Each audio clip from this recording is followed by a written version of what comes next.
We've had our break. I hope you're hydrated. It's time for the playoff push. I got the juice, I play for hours. Coldest thing running, unlimited power. Doing my thing. Welcome back to our little midweek meetup. We had fun last week with our one-on-one tournament and a little bit of a break for the ladies. And now we're just back into that playoff push. And what's crazy is that we're going to be in the playoff push, then the first round, semifinals and everything, and then it's going to be it. Like after the first week of March, we're done. Athletes Unlimited is done. So we need the W. We need the gang. We need the ladies to pull it through so we know what we're looking for, because it's going to hit a real dead period of women's basketball in terms of just anybody playing like, we'll have March Madness and we'll probably take a peek into that and see what I can do for that. But besides that, it's not going to be much else going on, which is cool. March Madness takes up a lot on the men's and the women's side. It's just exciting basketball, you know, your Cinderella stories and things like that. But as far as pro ball stateside, there's not going to be anything going on until May time frame, with Upshot kicking off with their games. But we're still getting information. Matter of fact, tomorrow, from 12 to 1, I made a post about it, that they're going to have pretty much an AMA talking about anything that anybody's asked, on top of, I'm sure, things that other people didn't ask, but they're coming to bring and speak on and things like that. Hopefully they don't come and say, I don't know yet, or we can't tell you yet. Like, I'm looking for something like this to come out with some dates and times and things that we can kind of link up to. But that's, again, for the future. We're talking about Unrivaled.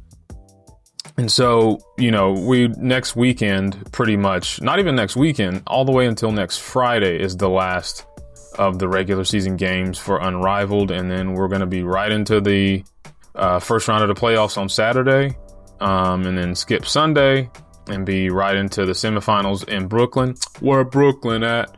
And then that Wednesday, which again, skip a day, will be into the championship. So, like, as quick as it ended and as long and as great as it's been, like, it's very quickly over. Everybody that I've talked to has loved Unrivaled. Threads is such a huge, big community as far as Unrivaled goes.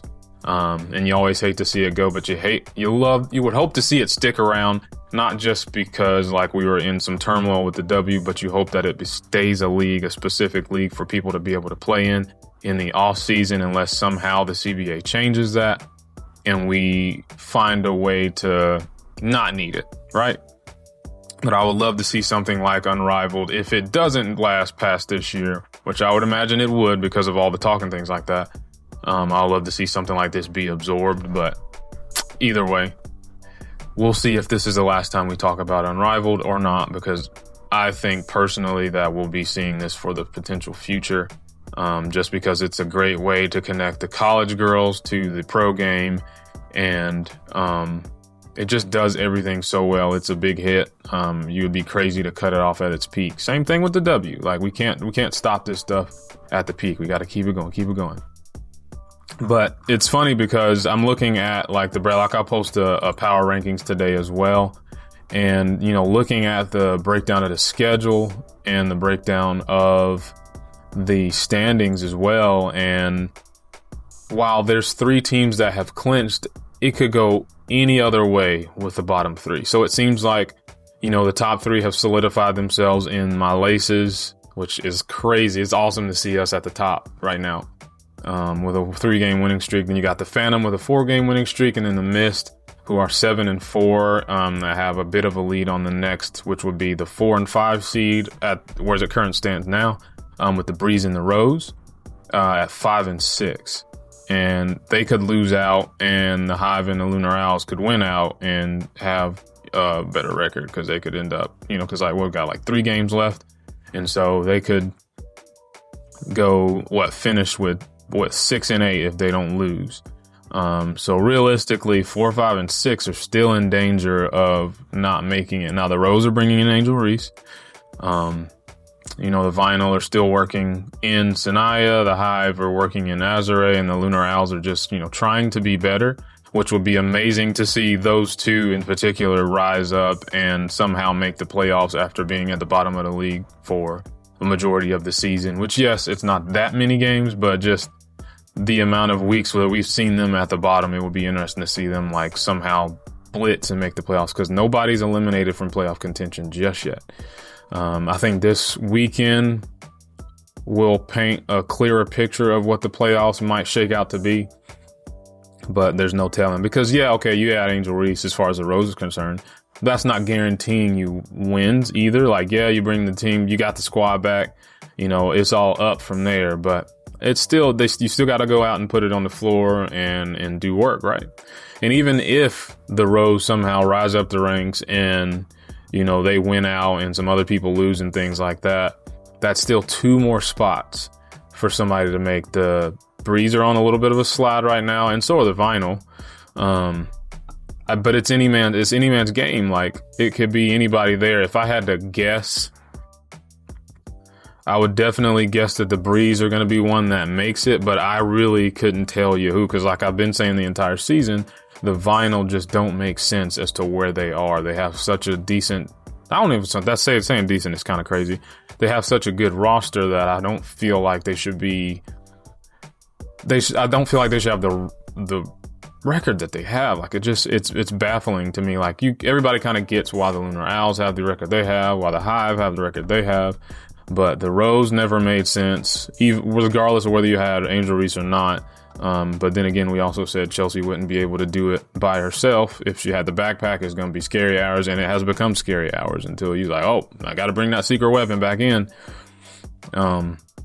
So yeah, those are kind of, it makes sense that the teams that have the question marks are the ones that haven't solidified themselves. Whereas I never really had super questions about my Laces outside of the size of the team, but we have at least beat everybody once. And so it's not something that I'm terribly worried about, as long as Alyssa Thomas doesn't go down and as long as Nas doesn't go down. Because if we're outside of them, the strength in our team, we're going to be in trouble against like bigs, like real deal bigs. Like, say we end up matched up, which, I mean, if we matched up against the Rose with Angel, then we might be in a little bit of trouble.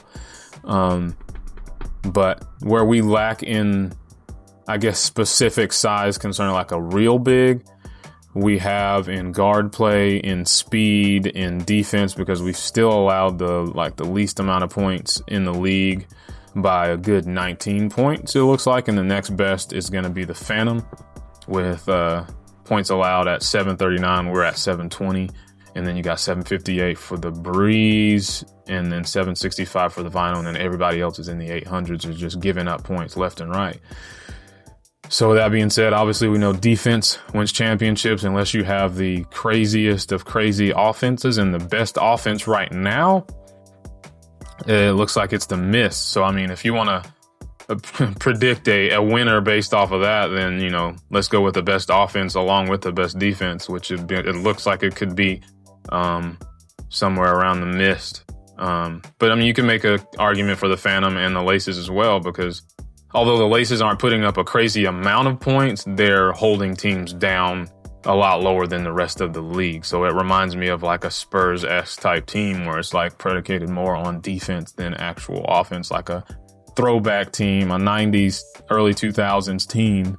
Whereas the Phantom and I would say actually the Mist more so show more as a nowadays team where they're putting up the points alongside playing solid defense, but not lockdown defense, whereas the Phantom and the Laces are playing a little bit more lockdown defense, which makes sense because the Laces have a bunch of solid defenders on their team, and then the Phantom, to me, have the defensive player of the year in Aaliyah Boston, and a potential person that I would think I would be putting on a defensive team, which would be Tosh Cloud, T Cloud. So we'll see, and also I'll be doing Actually, I've been workshopping some awards for this team, but for the league as well. Outside of the MVP, I'm gonna call it the face. The offensive player of the year, I'm just nicknaming it. My back hurts. Defensive player of the year is gonna be the Warden. No minutes, no problems. Gonna be the sixth player of the year, and then I'll try to get some all Unrivaled first and second team, which will be 3 apiece, which obviously because you start 3. So, and then an all unrivaled defensive team. I'm going to try to do 1 or 2 of those and get those released for you guys at the end of the regular season. So I'll probably be something that I'll go ahead and make prior to the playoffs and then release between, after the game starts, but before the tournament game starts like that. So fun. It's going to be a crazy next 2 weeks. Crazy next 3 weeks and a half. That wind is blowing out there. But I can't wait to see what comes of it. I can't wait to see what comes after it. There's a lot of history being made all over the women's sports, like platform and landscape. So I can't wait to see, like I said, and we'll talk to you guys through it all. We'll talk you through it. And we'll see you guys on the next one. Peace.